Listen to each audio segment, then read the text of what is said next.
अखिलेश यादव साहब ने, जो उत्तर प्रदेश के मुख्यमंत्री रह चुके हैं, उन्होंने गांधी, नेहरू, जिन्ना तीनों को एक ही संस्था से पढ़े यानी बैरिस्ट्री पास किए लोग बताया। ये बताने का उनका उद्देश्य यह है कि वो साबित करना चाहते थे कि तीनों देशभक्त थे, राष्ट्रभक्त थे। प्रारंभिक दृष्टि से बिल्कुल ठीक भी है कि जिन्ना ने भारत के स्वतंत्रता, जो अंग्रेजों से एक वो थोड़ी थोड़ी हल्की सी रस्साकशी जैसी होती थी। कांग्रेस बेसिकली शुरुआत में क्लब जैसा था,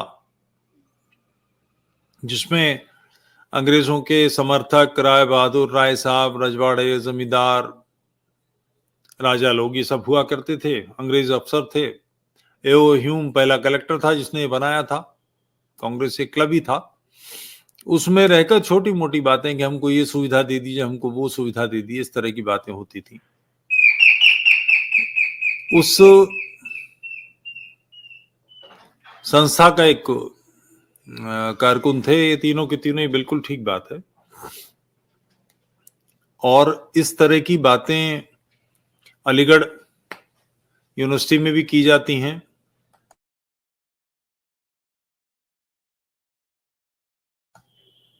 वहां जिन्ना का फोटो आज भी लगा हुआ है, पोर्ट्रेट। आडवाणी साहब ये चूक कर चुके हैं। उन्होंने पाकिस्तान जाकर जिन्ना के मज़ार पे इसी किस्म के कुछ स्टेटमेंट दिए। नतीजा ये निकला कि जिन्ना के मज़ार के साथ आडवाणी साहब ने अपना राजनीतिक भविष्य भी मज़ार में तब्दील कर दिया। जिस वोट बैंक पर आडवाणी साहब का अधिकार दावा था, वो वोट बैंक जिन्ना की इन बातों को स्वीकार नहीं करता। विभाजन में उनकी भूमिका को लेकर आशंकित है। मगर अखिलेश यादव जी जिस वोट बैंक पर के लिए सब कर रहे हैं, उस वोट बैंक में उनकी स्थिति बनेगी, ऐसा माना जा सकता है। यह है भी, राम जन्मभूमि के आंदोलन पर उनके पिता ने गोलियां इसीलिए चलवाई थी कि इस इस्लामी मानसिकता के लोगों को अपने पक्ष में लेना है। सहज है। मैं इसे थोड़ा भिन्न दृष्टि से देखना चाहता हूं, जिस पर मैं आपसे बात कर रहा हूं, कि वाकई गांधी, नेहरू और जिन्ना एक ही संस्था के लोग नहीं थे, एक ही लक्ष्य को लेकर काम करने वाले लोग थे। जैसे एक सामान्य क्लब की कल्चर होती है कि क्लब में हम एक दूसरे का विरोध नहीं करते। जिस क्लब में हम होते हैं, वहां से किसी उसके कार्यकारिणी से या उसके सदस्यों में से कोई प्रस्ताव आता है, तो क्लब में एक सहज भाव ये रहता है कि भाई एक दूसरे की सपोर्ट करनी है। किस हद तक होता है ये नहीं कह सकते, मगर ये बात ठीक है। तो ये तीनों एक ही ग्रुप से आते हैं। जिन्ना जब तक भारत के पक्ष की बात करते थे, सांप्रदायिकता विरोधी राजनीति की बात करते थे, और ये बात सच है। उन्होंने गांधी के खिलाफत आंदोलन में कांग्रेस को झोंकने का घोर विरोध किया था। उनका कहना था, इन मौलवियों के हाथ में शक्ति नहीं दी जा सकती। ये शक्ति कभी इस्लामी काल में भी उनके हाथ में नहीं थी। मगर खिलाफत मूवमेंट में कांग्रेस को गांधी ने झोंका, जिससे नाराज होकर जिन्ना भारत छोड़कर चले गए थे। राजनीति छोड़ दी, भारत भी छोड़ दिया, लंदन में अपना काम करने लगे।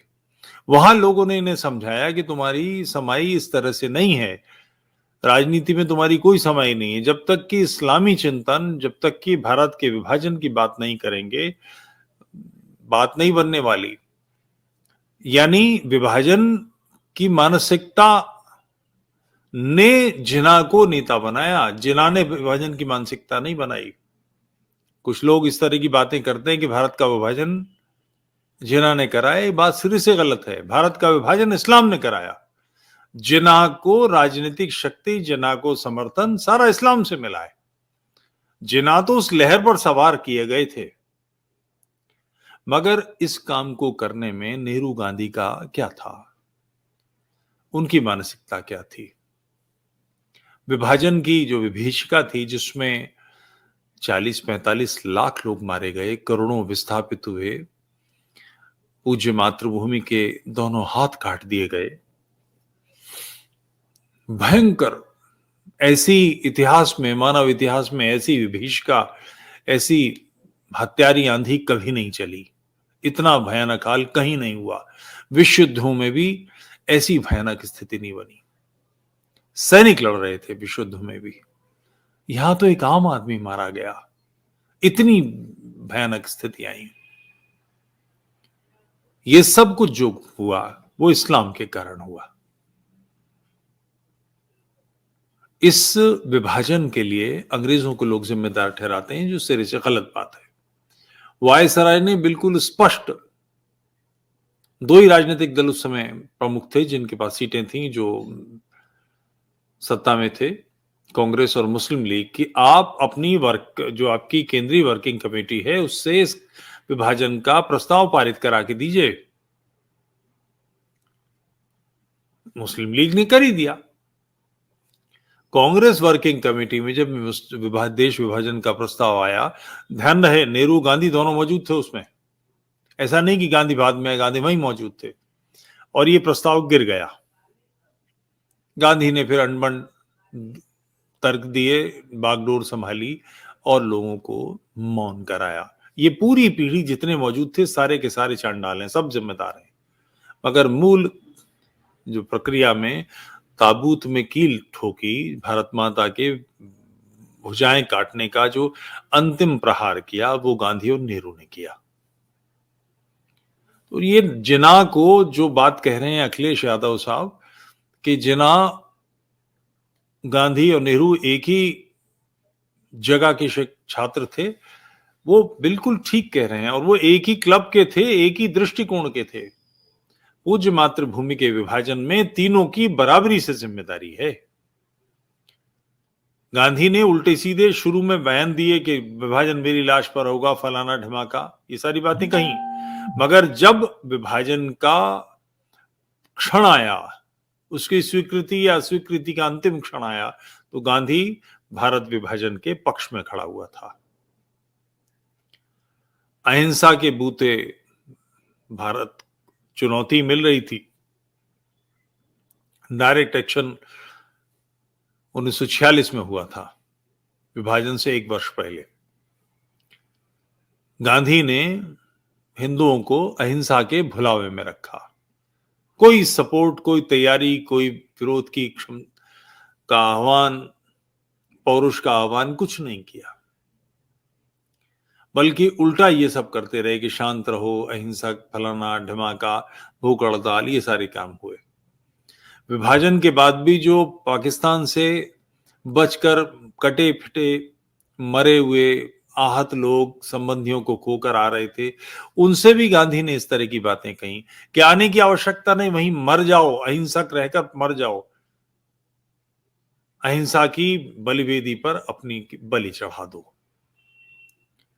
तो अखिलेश यादव बात तो इसलिए कह रहे हैं कि वो उन इस्लामी चिंतकों को, इस्लामिक मानसिकता को उभार के अपने पक्ष में बात करना चाह रहे हैं, मगर इत्तेफाक से उनके मुंह से बात सही निकल गई है कि तीनों के तीनों एक ही क्लब के लोग हैं। एक प्रेसिडेंट है, एक पहले के प्रेसिडेंट है जो अब वाइस प्रेसिडेंट बना दिए गए हैं। ये तीनों के तीनों ऐसे हैं। पूज्य मातृभूमि के विभाजन में इन तीनों ने बराबरी से हिस्सेदारी बटाई, बराबरी से काम किया, और अब सौभाग्य है, इस बात को कहने का पहले कोई तरीका नहीं था। आप कल्पना कर सकते हैं, अभी 15 नवंबर आ रहा है, गांधी का जिन्होंने न्याय दिलाया, न्यायर्षि नाथूराम गॉडसे जी, उनकी बलिदान दिवस है, अभी कुछ ही दिन में आ रहा है। गांधी से उनकी कोई व्यक्तिगत दुश्मनी नहीं थी, कोई द्वेष नहीं था। गांधी ने उनके परिवार की किसी महिला के साथ ब्रह्मचर्य के प्रयोग नहीं किए थे। जो गांधी ने 30, 35, 36 महिलाओं के साथ नग्न रहकर प्रयोग किए, नग्न सोकर, स्नान करके, मालिश करा के, वो इनके साथ नहीं किए। इनका कोई पैसा नहीं दबा लिया था, एक शहर के भी नहीं थे, कोई व्यक्तिगत दुश्मनी नहीं थी। वो लोग महाराष्ट्र के पुणे के थे, वो वहां से आए थे। मगर और जो उन्होंने बलिदान हुआ, उससे पहले कोर्ट में मुकदमा चला, उन्होंने स्टेटमेंट दिए, उन सारे स्टेटमेंट्स को गोपनीय डिक्लेयर कर दिया गया 30 साल के लिए। कोई कारण? पागल था, हत्यारा था, हिंसक था, मगर उसने जो स्टेटमेंट दिया है वो कुछ है, उसको क्यों छुपा दिया? फिर उसके बाद दोबारा गोपनीयता के कानून में ले आए। अब मगर सारी चीजें खुल गई हैं और आपको जानकर आश्चर्य होगा, बड़े बड़े प्रकाशक, 8-9 प्रकाशकों ने उनके स्टेटमेंट छापे हैं। उनसे पता लगता है कि इसमें गांधी की क्या भूमिका थी। तो ये तीनों की तीनों एक क्लब के लोग हैं। सोशल मीडिया की वजह से अब ये आवाज आगे आ गई है, अब उनकी बातें सामने आ रही हैं। नहीं तो पहले तो दे दी हमें आजादी बिना खड़क बिना ढाल जैसे गाने सुनाए जाते थे और इसी समझाया जाता था कि गांधी का योगदान क्या है, नेहरू का योगदान क्या है राष्ट्र के। मगर अब सत्य सामने आ रहा है। तो अखिलेश यादव साहब, मैं आपका धन्यवाद करूंगा। आप मूलतः उस विचार के लोग हैं जो राष्ट्र को नष्ट करना चाहते हैं, जो राष्ट्र के मूल स्वर को दबाते हैं। आप और आपके पिता दोनों ही उस प्रकार के लोग हैं। फिर भी आपके मुंह से एक ऐसा सत्य निकला जो राष्ट्रोत्थान के लिए सहायक होगा। मैं इसके लिए आपका धन्यवाद देता हूं।